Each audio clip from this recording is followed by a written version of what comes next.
ಮುಂಗಾರು ಮಳೆಯ ಆರಂಭಕ್ಕೆ ಮುನ್ನವೇ ಆಳ ಸಮುದ್ರ ಮೀನುಗಾರಿಕೆ ನಿಷೇಧಗೊಂಡಿದೆ. ಇನ್ನು ಸರಿಯಾದ ಮಳೆಯಾಗದ ಕಾರಣ ನಾಡದೋಣಿ ಮೀನುಗಾರಿಕೆ ಕೂಡ ನಡೆದಿಲ್ಲ. ಸಿಹಿ ನೀರಿನ ಮೀನುಗಳಿಗೆ ಭಾರಿ ಬೇಡಿಕೆ ಉಂಟಾಗಿದೆ.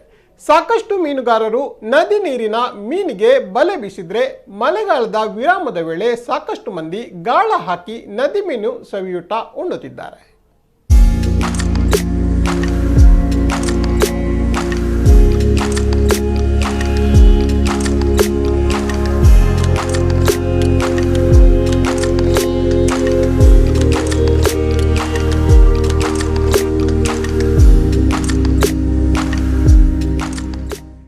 ಮಳೆಗಾಲ ಆರಂಭವಾದರೆ ಆಳ ಸಮುದ್ರದ ಮೀನುಗಾರಿಕೆಗೆ ವಿಶ್ರಾಂತಿ ದೊರಕುತ್ತೆ.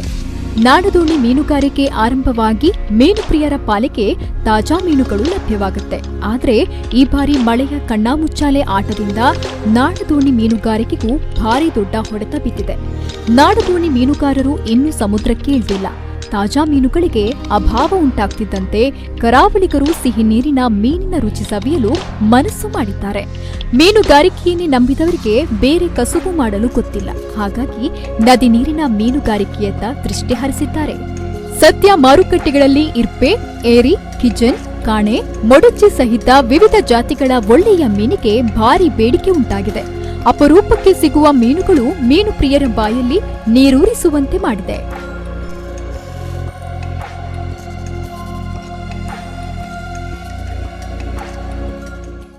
ಈ ಲಾಕ್ಡೌನಿಂದಾಗಿ ಅನಿವಾರ್ಯವಾಗಿ ಊರಲ್ಲಿ ಉಳಿಲೇಬೇಕಾದಂಥ ಪರಿಸ್ಥಿತಿ.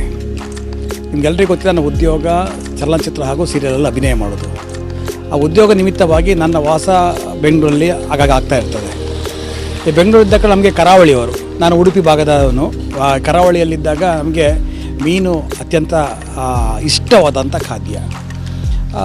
ನಮಗೆ ಬೆಂಗಳೂರಲ್ಲಿ ಹೋದಾಗ ನಾವು ಇಲ್ಲಿ ಕರಾವಳಿ ಹೋಟ್ಲ್ಗಳು ಹುಡುಕ್ತಾ ಹೋಗ್ತೀವಿ ಅಥವಾ ಬೇರೆ ಕಡೆ ಹೋಗಿ ಮೀನು ತಗೊಳ್ಳಿಕ್ಕೆ ಬರ್ತೇವೆ. ಆದರೆ ನಾವು ಏನೋ ಮಿಸ್ ಮಾಡ್ಕೊಳ್ತೇವೆ. ಏನು ಮಿಸ್ ಮಾಡ್ಕೊಳ್ತೇವೆ ಅಂತ ನೋಡ್ತಾ ಹೋದಾಗಲೇ ಮೀನು ಮೀನೇ, ಆದರೆ ಆ ಟೇಸ್ಟ್, ತಾಜಾತನ, ಆ ಪರಿಶುದ್ಧತೆ ಸಿಗೋದು ಕರಾವಳಿಗೆ ಬಂದಾಗ ಮಾತ್ರ. ಅಲ್ಲಿ ಏನು ಮಿಸ್ ಮಾಡ್ಕೊಳ್ತಾರೆ ಈಗ ನಮಗೆ ಅನುಭವ ಬರ್ತಾಯಿದೆ. ಬೆಂಗಳೂರಲ್ಲಿದ್ದಾಗ ನಮಗೆ ಸಿಗೋದು ಫ್ರೋಝನ್ ಆದಂತಹ ಒಂದು ಡೀಪ್ ಫ್ರೀಜಲ್ಲಿಟ್ಟಂಥ 4 ದಿನ 5 ದಿನ ಅಥವಾ 1 ವಾರ ಆದಂಥ ಮೀನುಗಳು. ಆ ಟೇಸ್ಟಿಗೂ ಈಗ ಇಲ್ಲಿ ಸಿಗುವಂಥ ತಾಜಾ ಮೀನಿದ್ದು, ಅದರಲ್ಲಿ ವಿಶೇಷ ಅಂತ ಹೇಳಿದ್ರೆ ಇವಾಗ ಸಿಗುತ್ತದೆ ಹೊಳೆ ಮೀನು, ಸಿಹಿ ನೀರಿನ ಮೀನು. ಸಮುದ್ರದ ಮೀನಿಗೂ ಸಿಹಿ ನೀರಿನ ಮೀನಿಗೂ ಮಳೆ ತುಂಬ ಜಾಸ್ತಿ ಬಂದು ಉಪ್ಪಿನಂಶ ಎಲ್ಲ ಹೋದ ನಂತರ ಒಂದು ಸಿಹಿ ನೀರು ಉತ್ಪತ್ತಿ ಆಗುತ್ತೆ. ಈ ಸಿಹಿ ನೀರಲ್ಲಿ ಮೀನು ಡೆವಲಪ್ ಆಗುತ್ತೆ. ಆ ಸಿಹಿ ನೀರಿನ ಮೀನಿನ ರುಚಿ ಏನು ಬಂದು ನೋಡಬೇಕು ನೀವು. ಯಾಕಂದರೆ ಆ ಮೀನಿನ ಖಾದ್ಯ ಮಾಡೋ ಅದರ ಪರಿಮಳ ನಿಮಗೆ ಮನೆಯ ಒಳಗೆ ಹೋಗ್ತಿರ್ಬೇಕಾದ್ರೆ ಗೊತ್ತಾಗ್ಬಿಡುತ್ತೆ, ಇವತ್ತು ಇಲ್ಲಿ ಸಿಹಿ ನೀರಿನ ಮೀನಿನ ಊಟ ಇದೆ ಅಂತ. ಅಥವಾ ಹೋಟ್ಲಿಗೆ ಹೋದ್ರು, ಇಲ್ಲಿ ಉಡುಪಿ ಅಥವಾ ಮಂಗಳೂರು ಬಗ್ಗೆ ಯಾವ ಭಾಗಕ್ಕೆ ಹೋದರೂ ಆ ಸಿಹಿ ನೀರಿನ ಮೀನಿನ ಊಟ ಸ್ಮೆಲ್ ನಿಮಗೆ ಗೊತ್ತಾಗ್ಬಿಡುತ್ತೆ. ಅದ್ಭುತವಾದ ಟೇಸ್ಟ್ ಇರುತ್ತೆ. ನೀವು ಒಮ್ಮೆ ತಿಂದರೆ ತಿಂತಾನೇ ಇರ್ತೀರ, ಇನ್ನೊಂದು ತಿಂತಾನೆ ಇರ್ತೀರ. ಆ ಥರ ಟೇಸ್ಟ್ ಇರ್ತದೆ. ಹೌದು, ಉಡುಪಿ ಪರಿಸರದ ಕಟಪಾಡಿಯ ಮಟ್ಟು ಹೊಳೆ ಪಾಂಗಳದ ಪಿನಾಕಿನಿ ಹೊಳೆ, ಉದ್ಯಾವರ ಪಾಪನಾಶಿನಿ ಹೊಳೆ ಸಹಿತ ತೀರ ಪ್ರದೇಶ ಮತ್ತು ಸೇತುವೆಗಳ ಪಕ್ಕದಲ್ಲಿ ನದಿ ಮೀನಿನ ಬೇಟೆಗೆ ಮೀನುಗಾರರು ಬಲೆ ಬೀಸುತ್ತಿದ್ದಾರೆ. ಅಷ್ಟೇ ಅಲ್ಲ, ಸಾಕಷ್ಟು ಮಂದಿ ಒಂದಿಷ್ಟು ಸಂಪಾದನೆಗಾಗಿ ಗಾಳ ಹಾಕಿ ಮೀನು ಹಿಡಿಯುವ ಕಾಯಕದಲ್ಲಿ ತೊಡಗಿದ್ದಾರೆ. ವಿರಾಮದ ವೇಳೆ ಸಿಹಿ ನೀರಿನ ಮೀನಿನ ರುಚಿ ಸವಿಯೋಕೆ ಗಾಳ ಹಾಕಿ ಮೀನು ಹಿಡಿದು ಎಂಜಾಯ್ ಮಾಡೋದ್ರ ಜೊತೆ ನದಿ ಮೀನು ಟೇಸ್ಟ್ ಸವಿಯೋದಕ್ಕಾಗಿ ನದಿ ತಟದಲ್ಲಿ ಮೀನಿಗಾಗಿ ದಿನಪೂರ್ತಿ ಗಾಳ ಹಾಕ್ತಿದ್ದಾರೆ. ಒಂದು ಒಳ್ಳೆಯ ಪ್ರೋಟೀನ್ಸ್ ಇರುವಂತಹ ಒಂದು ತಾಜಾತನವಾದ ಮೀನು, ಫ್ರೆಶ್ನೆಸ್ ಇದೆ. ನಿಮ್ಗೆ ಹೀಗೆ ತೆಗಿಬೇಕಾದ್ರೆ ಅಷ್ಟು ಸ್ಮೂತಾಗಿ ಬಂದ್ಬಿಡುತ್ತೆ. ನಿಮ್ಗೆ ಗೊತ್ತಾಗುತ್ತೆ ಆ ಫ್ರೆಶ್ನೆಸ್. ನಮಗೆ ಜಸ್ಟ್ 1-2 ಬೆರಳಲ್ಲಿ ಹೀಗೆ ತೆಗೆಯುವಲ್ಲಿ ಗೊತ್ತಾಗ್ಬಿಡುತ್ತೆ ಆ ಟೇಸ್ಟ್ನೆಸ್, ಅದು ಫ್ರೆಶ್ನೆಸ್ ಏನು ಅಂತ. ಮಿಸ್ ಮಾಡ್ಕೋಬಾರ್ದು. ಆ ಥರ ಟೇಸ್ಟ್ ಆಗಿರುತ್ತೆ. ನಿಮಗೆ ಇಷ್ಟೆಲ್ಲ ಟೇಸ್ಟ್ ಕೊಡಬೇಕಾದ್ರೆ ನಿಮಗೇನೋ ಇಲ್ಲಿ ಉಡುಪಿಗೆ ಬಂದಾಗ ಅಥವಾ ಮಂಗಳೂರಿಗೆ ಬಂದಾಗ ತುಂಬ ಕಡಿಮೆಯಲ್ಲಿ ಸಿಗುತ್ತೆ ಅಂತಲ್ಲ. ಯಾಕಂದರೆ ರೇಟು ಹಾಗೇ ಇದೆ.